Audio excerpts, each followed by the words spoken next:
चुका है तो हम भी वचन देह धारण कर सकते हैं। बोलिए, हम भी वचन देह धारण कर सकते हैं।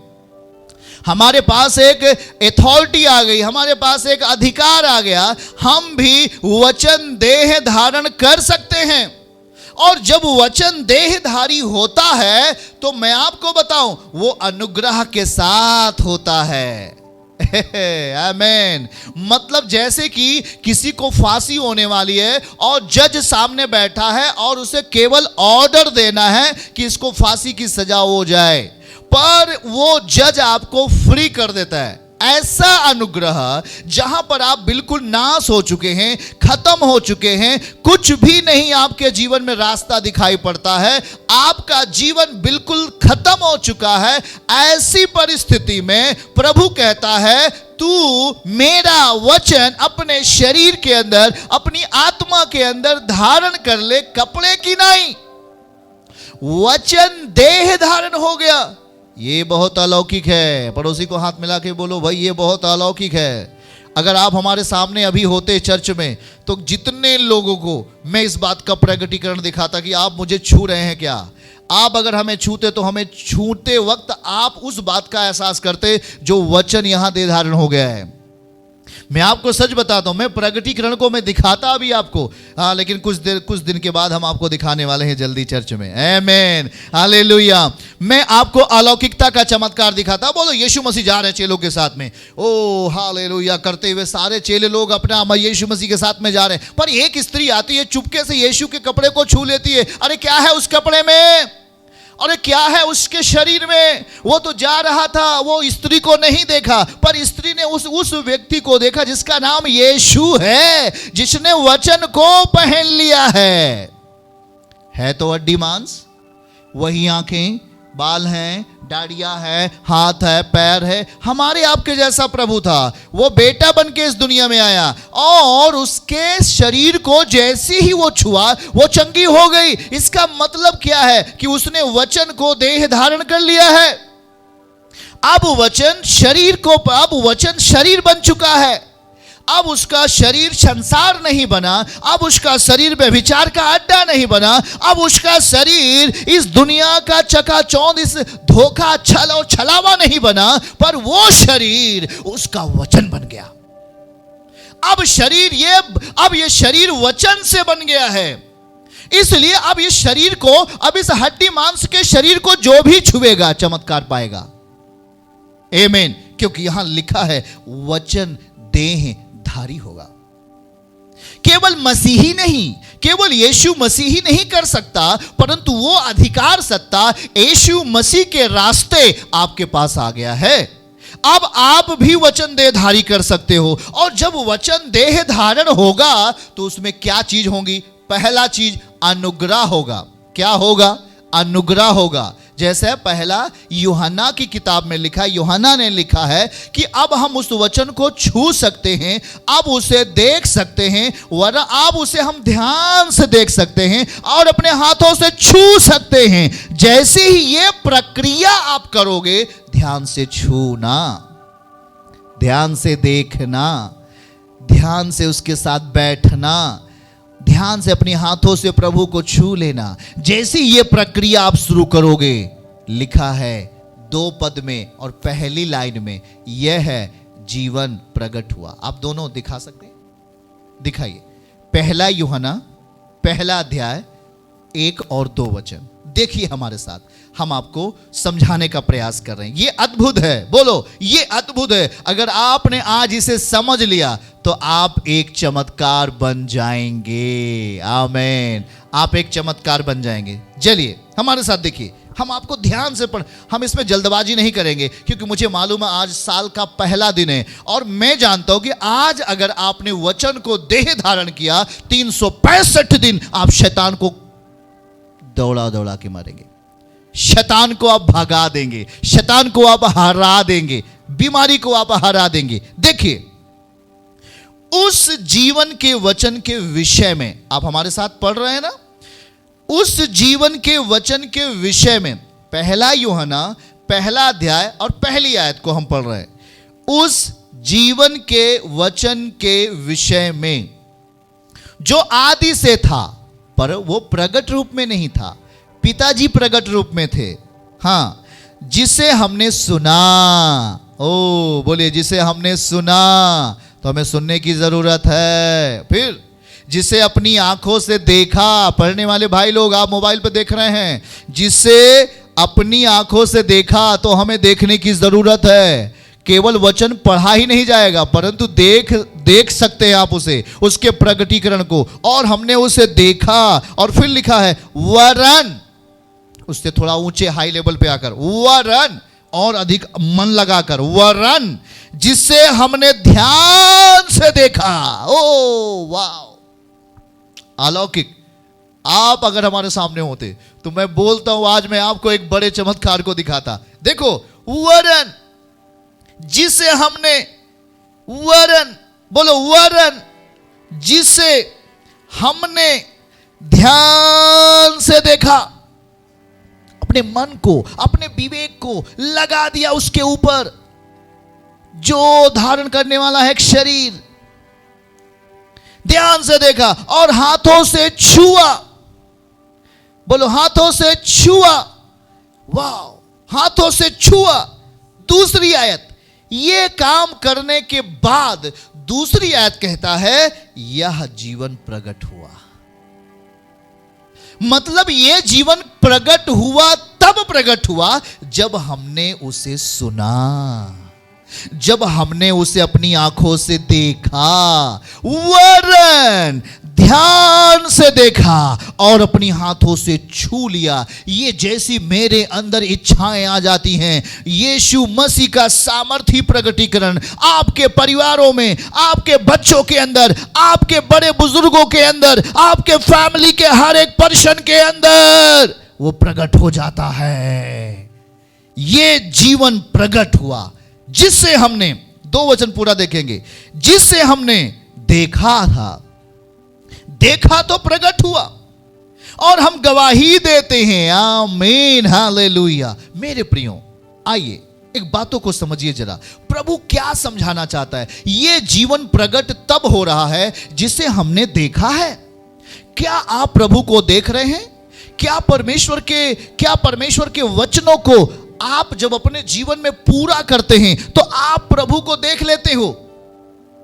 इसलिए यहां पर यूहन्ना की किताब को सुसमाचार में हम जब आए हैं तो वहां पे लिखा है कि, अभी हम पहली ही लाइन आपको समझा रहे हैं भाई, यूहन्ना 1 अध्याय का और 14वां आयत पढ़ें हमारे साथ। आइए देखिए क्या लिखा है, यूहन्ना 1 का 14। बोलिए, वचन देहधारी हुआ।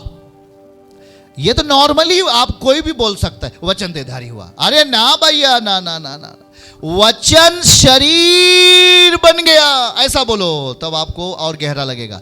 वचन शरीर बन गया, मतलब वचन ने एक शरीर पहन लिया, ऐसा बोल दीजिए। अब जो हड्डी मांस में दिखाई देता है, जो जिसको आंखें हैं, हाथ और पैर है, शरीर है, अब वो वचन बन चुका है। ऐसा भी संभव है क्या? पड़ोसी को बोलो, ऐसा संभव है क्या? कहो हाँ। Good news, good news. अब हड्डी मांस वाला शरीर भी वचन को धारण कर सकता है, मतलब वो वचन से बन सकता है, वचन देह धारण कर सकता है। आमीन। मतलब वचन भी एक शरीर है। आमीन। पड़ोसी को हाथ मिला के बोलो, वचन एक शरीर है। आमीन। वचन क्या है? शरीर है। कौन सी शरीर है? वो दिखती नहीं है पर काम उसका जबरदस्त है। आमीन। आप देख रहे हो एक शरीर यीशु मसीह का, उस जमाने में 10 से 2000 साल पहले इस बात को यीशु मसीह ने प्रमाणित किया कि देख मेरे बेटा बेटी, पहले तू मेरा बेटा बन जा। अगर हम यूहन्ना 1:12 का वचन पूरा करते हैं, अगर उसका हम बेटा और बेटी बन जाएंगे, तो मेरा ये दिखने वाला शरीर वचन को देह धारण कर लेगा। अब अगर चीता भी सामने आ जाएगा, शेर भी सामने आ जाएगा, तो ये वचन को तोड़ नहीं पाएगा, इस वचन को खा नहीं सकता। आमीन। क्योंकि ये वचन, ये शरीर अब वचन को पहन लिया है। अब ये शरीर अलौकिकता को पहन लिया है। अब ये शरीर स्वर्गी को, पावर को पहन लिया है एक शरीर के रूप में। बोलो, वचन एक शरीर है। आमीन। वचन एक आत्मिक शरीर है। ऐसा बोलो, बोलो, वचन एक आत्मिक शरीर है। और जब हम आत्मिक शरीर को पहनते हैं तो जरा समझ लो भाई, क्या है, एक बड़ा काम होने वाला है आपके जीवन में। आमीन। ऊंची आवाज में लिखा है अनुग्रह। अनुग्रह, लाइए हम उसको पढ़ेंगे। वचन 1:14 पहला लिखे है, वचन देहधारी हुआ। मतलब वचन अब शरीर में आ गया। अब वचन शरीर जैसा बन गया है। आमीन। अब जब हम चलेंगे ना ऐसे ऐसे करके, जब ऐसे चलते जाएंगे तो दुष्ट आत्माएं निकलती जाएंगी। कोई जादू वदू वाला मामला नहीं है। आप जब देखो चर्च में आते हो, जब हम जैसे ही नीचे उतरने लगते हैं, शैतान चिल्ला के भागने लगता है। काहे लिए? क्या वो हमारा हड्डी मांस वाला शरीर देख करके भागता है क्या? बोलो नहीं भैया, वो हमारा आत्मिक शरीर देख कर भागता है। क्योंकि हमने संसार का कुछ चीज नहीं पहना है, हमने स्वर्ग की पावर पहन ली है। हमने स्वर्ग का शरीर पहन लिया है। स्वर्ग में कौन सा शरीर है? तो आप बोलेंगे आत्मिक शरीर। सब लोग बोलो आत्मिक शरीर। और यही काम का, यही चीज को यीशु मसीह ने दर्शा दिया और लिखा है वचन देहधारी हुआ। और जब वचन देह धारण करेगा मेरे प्रियो, तो उसमें क्या होगा? पहली चीज अनुग्रह। आमीन। सब लोग बोलो अनुग्रह। अनुग्रह का मतलब संसार का आदमी जो नहीं कर सका, जो इस दुनिया का कोई भी धनवान आदमी, दुनिया का ऊंची पोस्ट वाला व्यक्ति आपके लिए नहीं कर सका, वो यीशु मसीह ने आपके लिए किया। आमीन। मतलब जो किसी ने नहीं किया, उसने यीशु ने किया आपके लिए। ये है अनुग्रह। अरे क्या किया भाई? आपको कोई 10 रुपया उधार दे सकता है, इससे ज्यादा नहीं। बहुत मानते 20 रुपया उधार दे सकता है, पर वो आपके बीमारी को नहीं ले सकता, वो आपके लिए मौत की सजा नहीं ले सकता। बताइए कोई ले सकता है क्या भाई? हाँ, आपने गुनाह किया, सजा किसी और को मिले, ये कभी संभव है संसार में? नहीं भाई, गुनाह करने वाले को ही सजा मिलती है।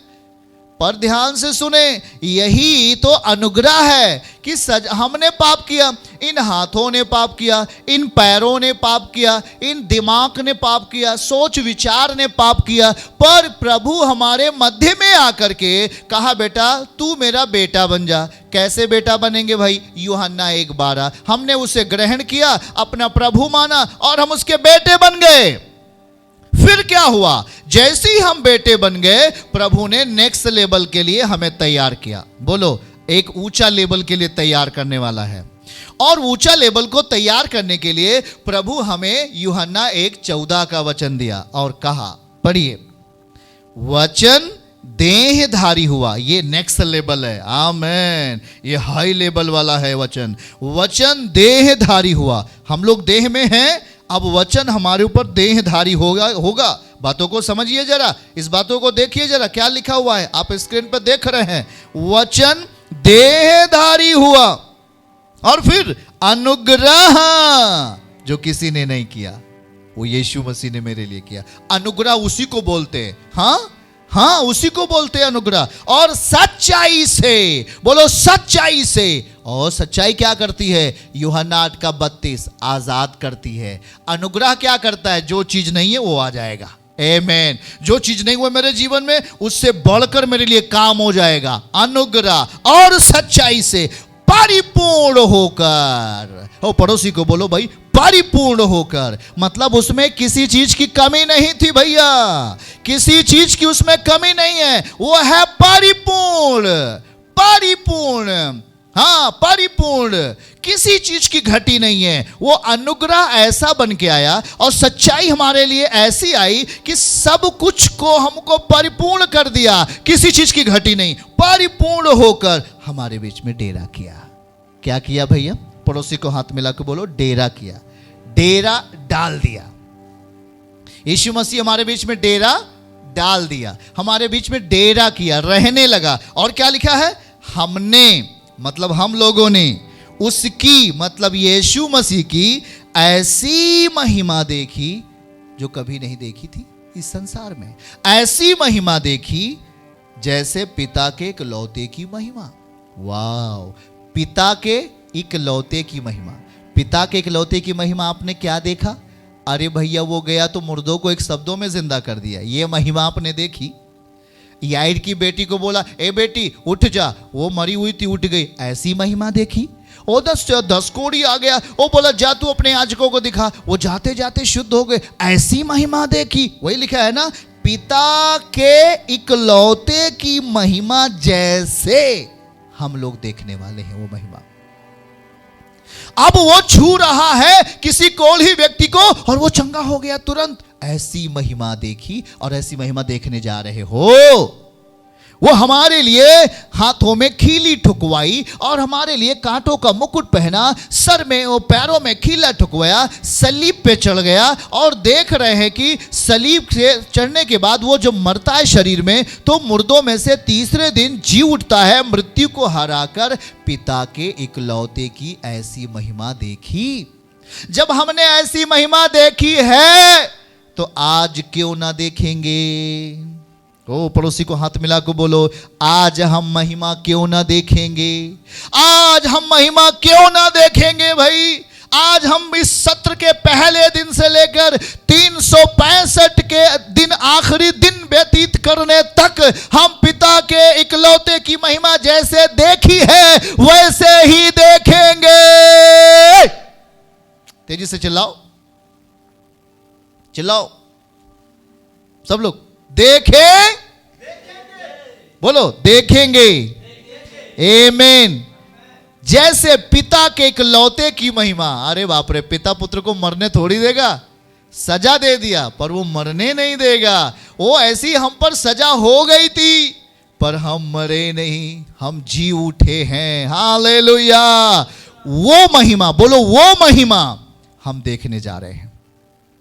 वो महिमा हम देखने जा रहे हैं क्योंकि उस महिमा में अनुग्रह है। वो अनुग्रह से भरा हुआ महिमा है, वो सच्चाई से भरी हुई महिमा है। ऐसी महिमा को मेरे प्रियो हम देखने जा रहे हैं इन 2021 में, यीशु मसीह के नाम से। हालेलुया।